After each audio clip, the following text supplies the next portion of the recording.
প্রবাসী দুনিয়ার ভিতরে কবরে আছে, ঠিক কিনা কথা বলেন? দুনিয়ার ভিতরে কবরে আছে।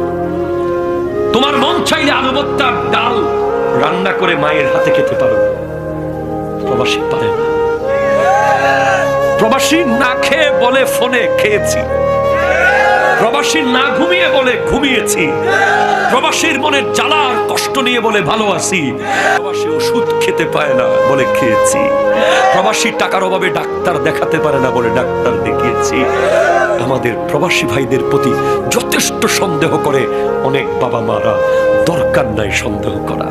সে কষ্ট করে কামাচ্ছে, সে 2 টাকা রাখলে রাখতেও পারে, সেটা তাকে আপনি সুযোগ দিন আর তাকে বোঝার চেষ্টা করুন, তাকে জিজ্ঞেস করুন, তাকে ইমোশনাল ব্ল্যাকমেল করবেন না। সে এমনিতেই কোনো মায়া মোহাব্বত ভালোবাসা পায় না সেখানে। আরেক দেশ, সেটা যতই দামি দেশ হোক, এটা আমার না, এই বরুড়ার জমিন